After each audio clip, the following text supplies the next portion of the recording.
সুপ্রভাত প্রিয় ছাত্রছাত্রীরা। আজকে বৈদ্যুতিন মাধ্যমে আমাদের আলোচনার বিষয় কবি শক্তি চট্টোপাধ্যায়ের লেখা ৩ পাহাড়ের কোলে। এই কবিতাটি আমি এর আগেও তোমাদের কাছে আলোচনা করেছি। বৈদ্যুতিন মাধ্যমে আমরা কবিতাটিকে এর আগে আলোচনা করেছি, তো আজকে আমি আবার তোমাদের কাছে একে পুনরালোচনা করব, অর্থাৎ রিভিশন ক্লাস হিসেবে। কারণ কি, যেহেতু পিটি1-এ এই কবিতাটি রয়েছে, তো এছাড়াও কবিতাটি অত্যন্ত গুরুত্বপূর্ণ একটি কবিতা এবং মজার কবিতা। কবি শক্তি চট্টোপাধ্যায়ের অত্যন্ত জনপ্রিয় একটি কবিতা হলো এই ৩ পাহাড়ের কোলে। আজকে আমরা ৩ পাহাড়ের কোলে কবিতাটি নিয়ে একটি স্বনির্বন্ধ এবং অত্যন্ত মনোগ্রাহী আলোচনা করব। তোমরা এই ভিডিও ক্লাসটিকে খুব সুন্দরভাবে উপভোগ করবে আশা রাখছি। দেখো, ৩ পাহাড়ের কোলে। এই ৩ পাহাড় আসলে হচ্ছে কি ৩ পাহাড়, অর্থাৎ ৩টি পাহাড়। যেখানে এরকম সাধারণত হচ্ছে কি নাম হিসেবে আমরা তাই বুঝতে পারি যে কি ৩ পাহাড়, অর্থাৎ যেখানে ৩টি পাহাড় রয়েছে। তো সেই হিসেবে শক্তি চট্টোপাধ্যায় এই ৩ পাহাড় সঠিক অর্থেই কি ৩ পাহাড়, শুধু ৩টি পাহাড় এমনটাই কি কবি বুঝিয়েছেন? দেখো, কবি লিখেছেন, সাধারণত শক্তি চট্টোপাধ্যায় একজন গদ্য ছন্দের কবি এবং গদ্য ভাষাতেই তিনি তার ভাবনাকে অত্যন্ত মনোগ্রাহী করে, পাঠকের মনোগ্রাহী করে উপস্থাপন করেন। তো সেক্ষেত্রে অন্ধকারে ৩ পাহাড়ে ট্রেনের থেকে নেমে হাওয়া বিলাসী ৩ জোড়া চোখ আটকে গেল ফ্রেমে, জনমানবহীন স্টেশন আকাশ ভরা তারায়, এমন একটি দেশে আসলে সকলে পথ হারায়। পথ হারিয়ে যায় যেদিকে, সেদিকে পথ আছেই। ঝর্ণা কাদর টিলা পাথর বনভূমির কাছে, বনভূমির ওপারে কোল বনভূমির দয়, ফুসুর ফাসুর ঘুসুর ঘাসুর স্বপ্নে কথা কয়। পূব আকাশে আস্তে ধীরে আলোর ঘোমটা খোলে। দেখো, এখানে পূব আকাশে আস্তে ধীরে ঘোমটা খোলে রয়েছে।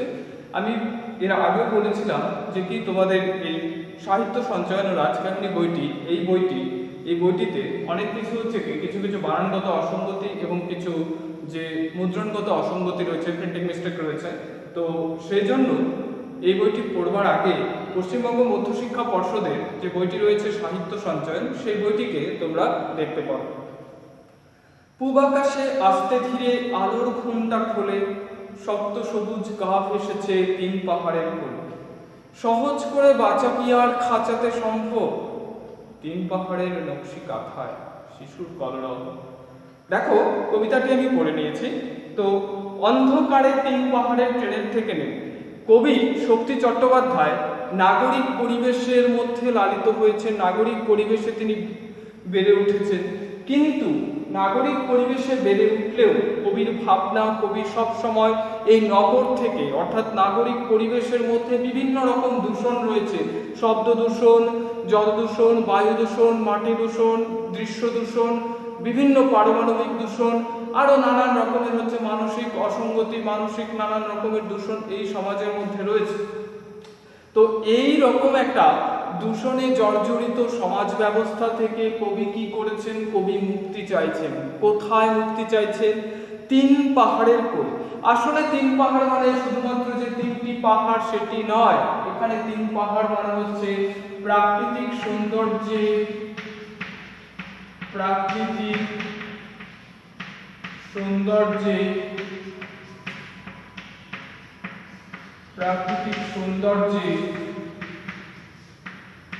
পূর্ণ একটি মনোরম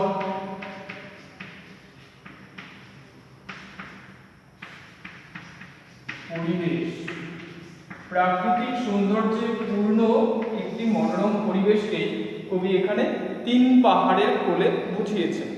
তাহলে অন্ধকারে ৩ পাহাড়ের ট্রেনের থেকে নেমে, অর্থাৎ কি অন্ধকার পরিবেশ, সেই অন্ধকার পরিবেশের মধ্যে এরকম একটা পাহাড়ি স্টেশন, কোনো একটা পাহাড়ি স্টেশনে কবি গেছে। তো অন্ধকারে ৩ পাহাড়ের ট্রেনের থেকে নেমে হাওয়া বিলাসী ৩ জোড়া চোখ আটকে গেল ফ্রেমে। হাওয়া বিলাসী এখানে হাওয়া বিলাসী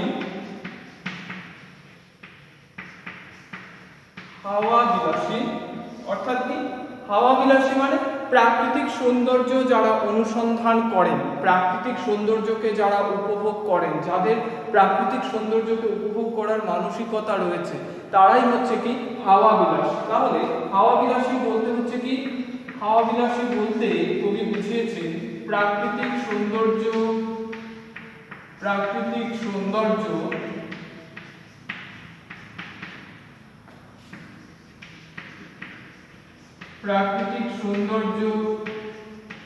উপভোগকারী মানুষ। তাহলে কি দাঁড়াচ্ছে, হাওয়া বিলাসী 3 জোড়া চোখ আটকে গেল ফ্রেমে। তাহলে কজন গিয়েছেন? 3 জোড়া চোখ। তার মানে 3 জোড়া চোখ এর দ্বারা কি বোঝাচ্ছে? 3 জোড়া। 3 জোড়া বলতে হচ্ছে কি, 3 জোড়া বলতে বোঝানো হচ্ছে কতজনকে? 3 জোড়া বলতে বোঝানো হচ্ছে 3 জন। এক জোড়া মানে একজন, অর্থাৎ এক জোড়া মানে দুটো, একজন মানুষের দুটো চোখ, তাহলে হচ্ছে 3 জোড়া চোখ মানে 3 জন। হাওয়া বিলাসী 3 জোড়া চোখ আটকে গেল ফ্রেমে। এই ফ্রেমটা আসলে কি? এই ফ্রেম হচ্ছে প্রকৃতির ফ্রেম বা প্রাকৃতিক সৌন্দর্যে পরিপূর্ণ পরিবেশ। তাহলে হাওয়া বিলাসী 3 জোড়া চোখ আটকে গেল ফ্রেমে। জনমানবহীন স্টেশন, আকাশ ভরা তারায়, এমন একটি দেশে আসলে সকলে পথ হারায়। তাহলে 3 পাহাড়ের প্রাকৃতিক সৌন্দর্যের কোন পরিচয় কবি এখানে দিয়েছেন? 3 পাহাড়ের প্রাকৃতিক সৌন্দর্যের পরিচয় হিসেবে কবি যা যা বলেছেন সেগুলো এখানে হচ্ছে কি আমি উল্লেখ করছি, যে হাওয়া বিলাসী 3 জোড়া চোখ আটকে গেছে কোথায়? হাওয়া বিলাসী 3 জোড়া চোখ আটকে গেছে প্রাকৃতিক সৌন্দর্যের ফ্রেমে। অর্থাৎ এই ফ্রেম হচ্ছে কি, এই ফ্রেম হচ্ছে প্রাকৃতিক সৌন্দর্যের ফ্রেম। তাহলে জনমানবহীন স্টেশন, তাহলে 3 পাহাড়ে গিয়ে কবি কি কি দেখলেন? 3 পাহাড়ে গিয়ে কবি দেখলেন যে জনমানবহীন স্টেশন। তাহলে কি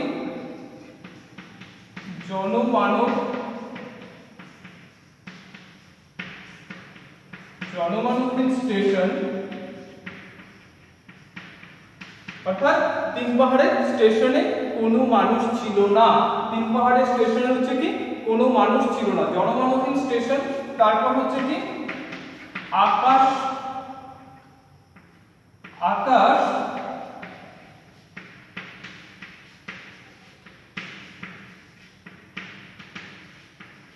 জনমানবহীন স্টেশন, আকাশ ভরা তারা। তাহলে আকাশ তারায় ভরা, জনমানবহীন স্টেশন আকাশ ভরা তারায়, এমন একটি দেশে আসলে সকলে পথ হারায়। কেন পথ হারাচ্ছে? অর্থাৎ এখানে হচ্ছে প্রাকৃতিক সৌন্দর্য দিয়ে চারপাশ ঘেরা, তাই হচ্ছে কি এখানে আমাদের কোনো প্রতিদিনের জীবনের যে চাহিদাপূর্ণ জীবনের যে প্রয়োজনীয়তা, সেই প্রয়োজনীয়তা হচ্ছে 3 পাহাড়ে নেই। 3 পাহাড়ে আমরা 3 পাহাড়ের সৌন্দর্যকে কবির দৃষ্টিতে কিভাবে উপভোগ করব?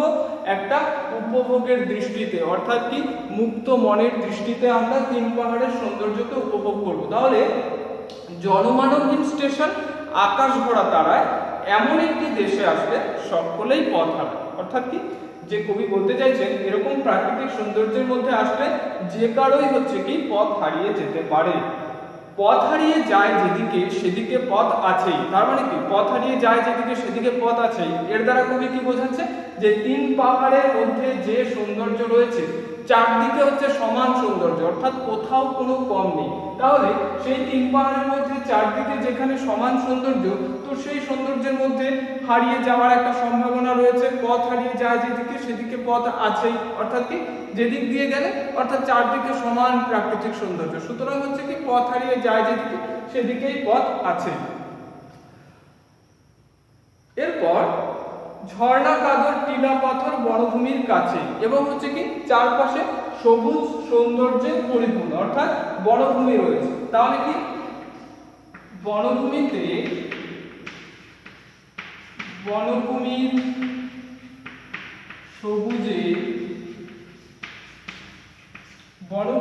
সবুজে চারপাশ ঘেরা। তাহলে তাহলে কি হলো, বনভূমির ওপারে কোন মরুভূমির দল। ঝর্ণা, কাদর, টিলা, পাথর কি রয়েছে বনভূমির কাছে। পাহাড়ি সৌন্দর্যের মাত্রা বাড়িয়েছে কি, পাহাড়ি সৌন্দর্যের মাত্রা বাড়িয়েছে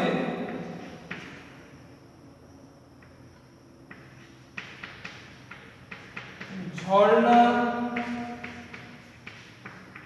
টিলা,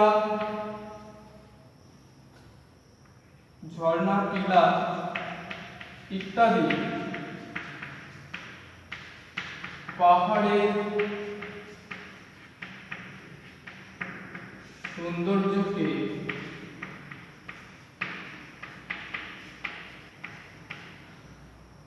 ঝর্ণা, টিলা ইত্যাদি পাহাড়ের সৌন্দর্যকে কি করেছে, ঝর্ণা, টিলা ইত্যাদি পাহাড়ের সৌন্দর্যকে আরো বেশি মাধুর্যময় করে তুলেছে। তাহলে কি হলো, ঝর্ণা, টিলা এই সমস্ত পাহাড়ের সৌন্দর্যকে অনেক বেশি কি করেছে, অনেক বেশি মাধুর্যময় করে তুলেছে, মাধুর্যময় করে তুলেছে। তাহলে কি পেলাম, বনভূমির ওপারে কোন মরুভূমির দয়। মরুভূমির দয় বলতে যে মনে হয় যেন একেবারে স্বপ্ন দিয়ে তৈরি করা। বনভূমির ওপারে কোন মরুভূমির দয়, অর্থাৎ নিজের স্বপ্নে একটা বিষয় ভাবা হচ্ছে, যেন স্বপ্নের কোনো সাম্রাজ্য। বনভূমির ওপারে কি রয়েছে, মনোভূমির দয়, অর্থাৎ মনোভূমির বা স্বপ্নের হ্রদ রয়েছে। ফুসুর ফাসুর ঘুসুর ঘাসুর স্বপ্নে কথা কয়, যেন কি, যেন স্বপ্নে কথা বলছে। কেমন করে, ফুসুর ফাসুর ঘুসুর ঘাসুর স্বপ্নে কথা কয়, অর্থাৎ অত্যন্ত হচ্ছে কি, অত্যন্ত নিম্ন স্বরে, অত্যন্ত হচ্ছে কি লো ভলিউমে। তাহলে অত্যন্ত নিম্ন স্বরে কি করছে, অত্যন্ত নিম্ন স্বরে কথা বলছে। ফুসুর ফাসুর ঘুসুর ঘাসুর স্বপ্নে কথা কয়। পূব আকাশে আস্তে ধীরে আলোর ঘুমটা খোলে, অর্থাৎ কি, যে এই তিন পাহাড়ে যদি হচ্ছে কেউ যায় তাহলে পূব আকাশে আস্তে ধীরে আলোর ঘুমটা খোলে। তাহলে হচ্ছে কি, প্রভাতের বা ভোরের, প্রভাতের পাহাড়ের প্রথম আলো, প্রভাতের পাহাড়ের প্রথম আলো দেখার, প্রভাতের পাহাড়ের প্রথম আলো দেখার অনুভবটাই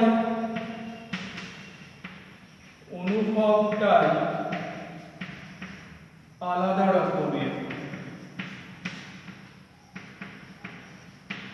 আলাদা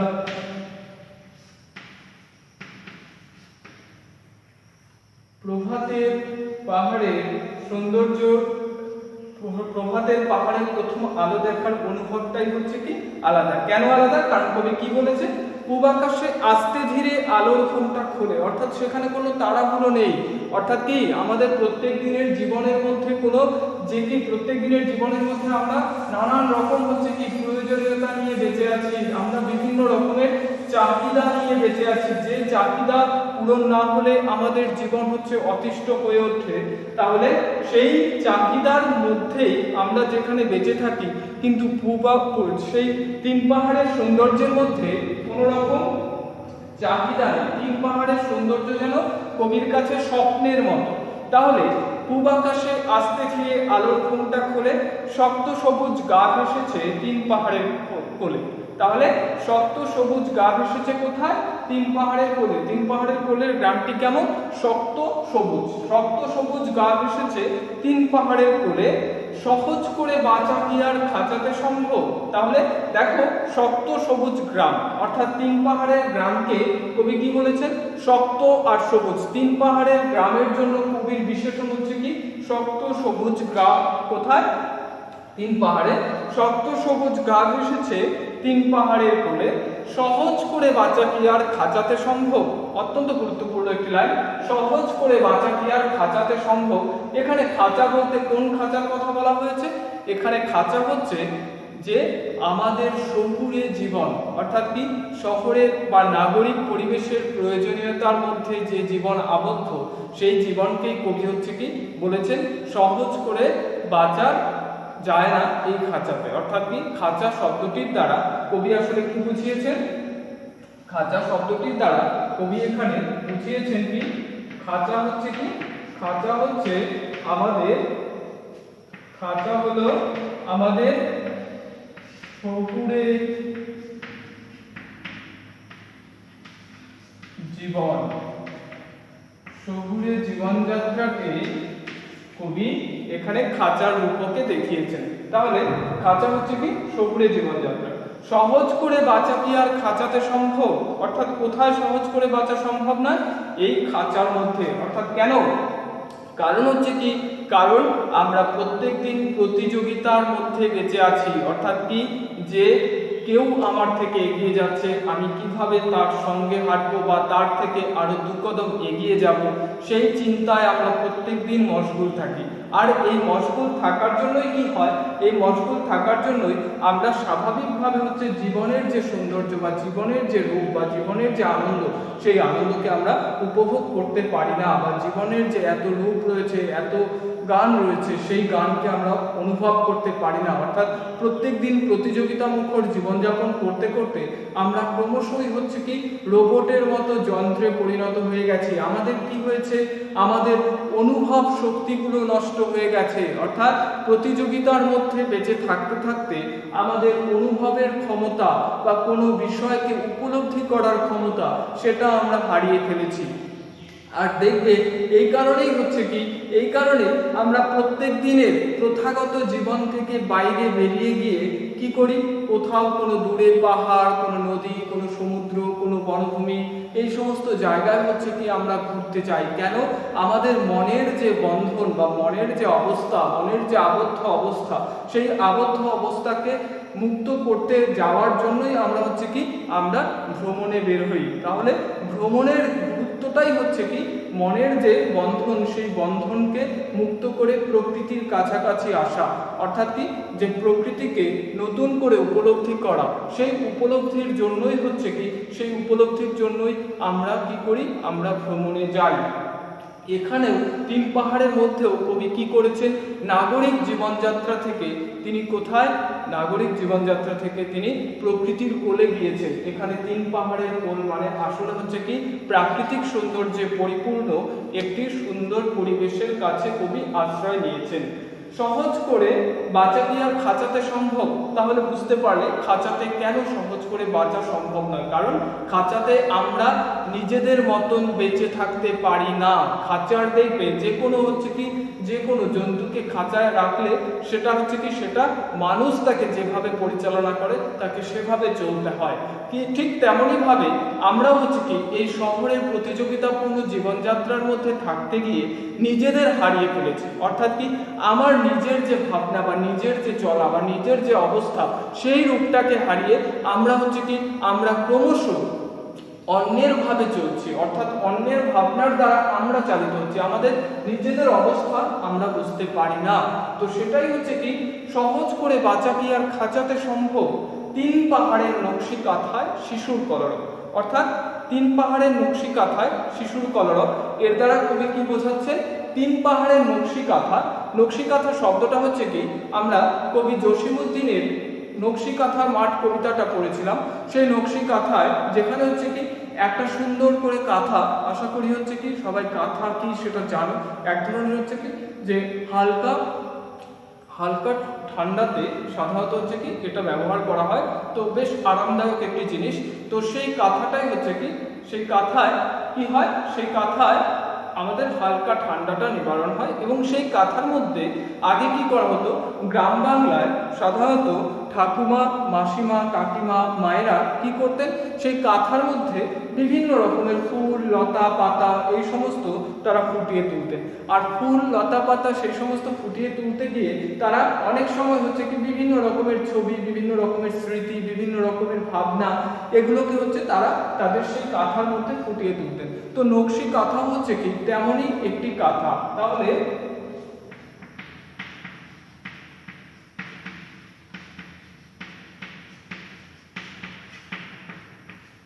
নকশি কাঁথা হচ্ছে কি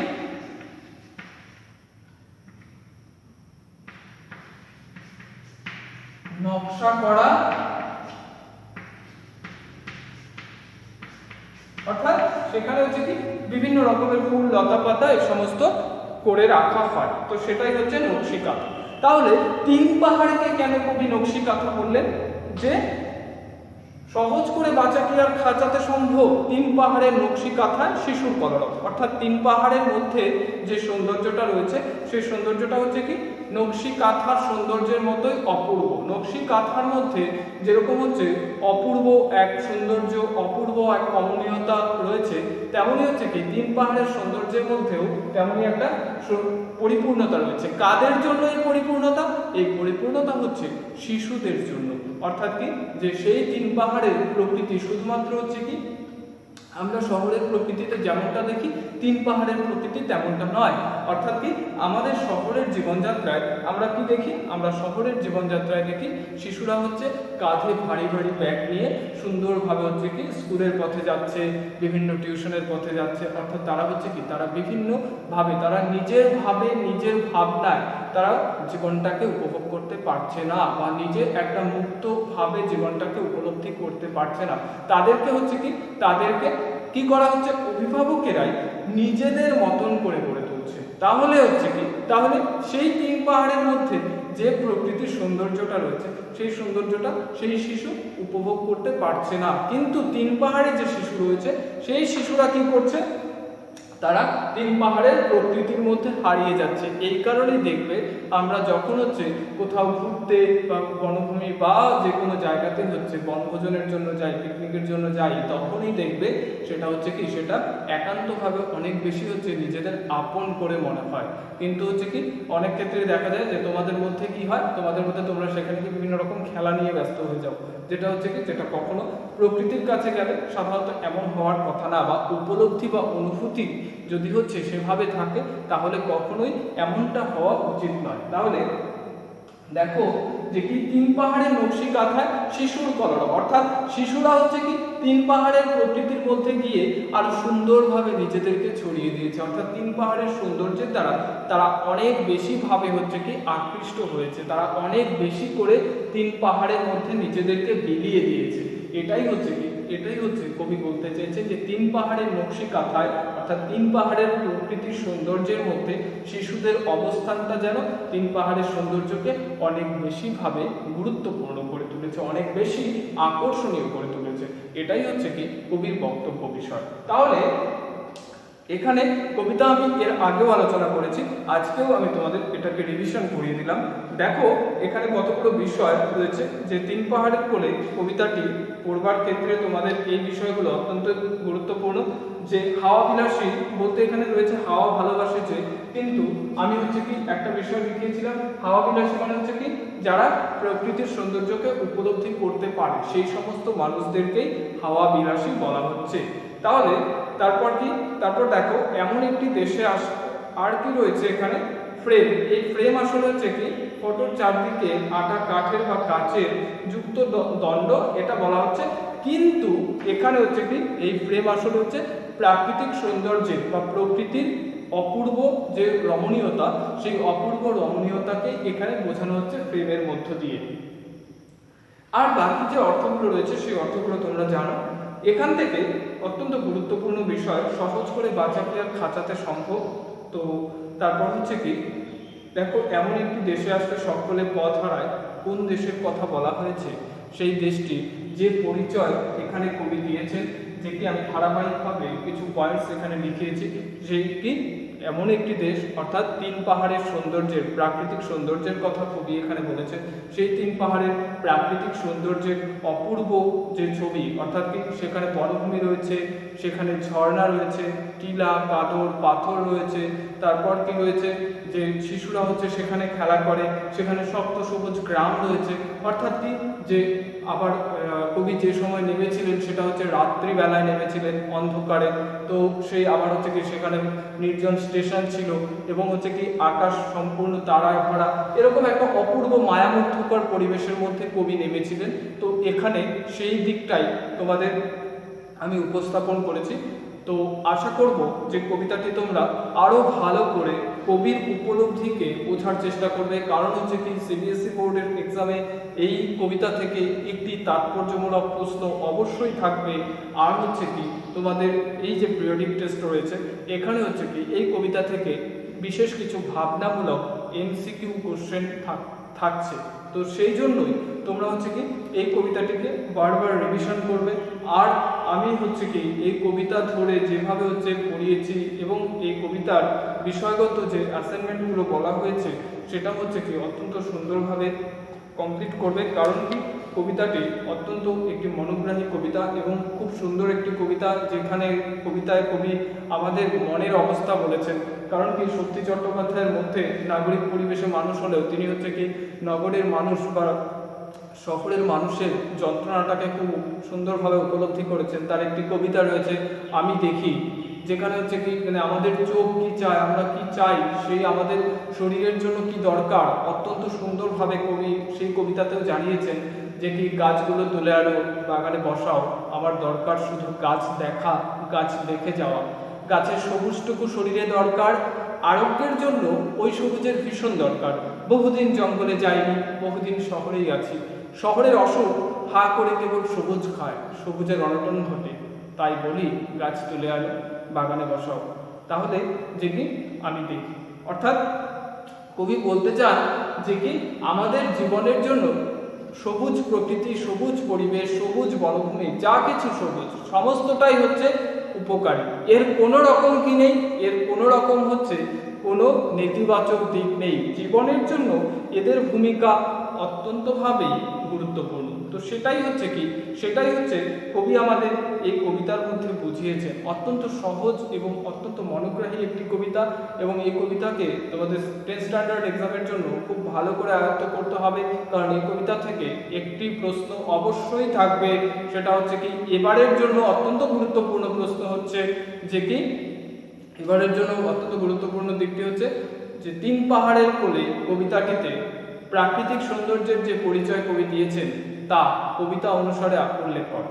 অর্থাৎ যে কি সেরকম একটা কোনো টেক্সচুয়াল লাইন দিয়ে দিতে পারে যে যেখানে হচ্ছে কি অন্ধকারে 3 পাহাড়ের ট্রেনের থেকে নেমে, অন্ধকারের 3 পাহাড়ের ট্রেনে কারা নেমেছিলেন, ঠিক আছে, তো কখন নেমেছিলেন, এবং আলোচ্য কবিতায় 3 পাহাড়ের যে প্রাকৃতিক সৌন্দর্যের পরিচয় রয়েছে তা কবিতা অবলম্বনে উল্লেখ করো। অর্থাৎ হচ্ছে কি তাহলে হয়ে গেল 1 + 1 + 3, এরকম ভাবে হচ্ছে কি এবার কোশ্চেনের ফরম্যাটটা হতে পারে।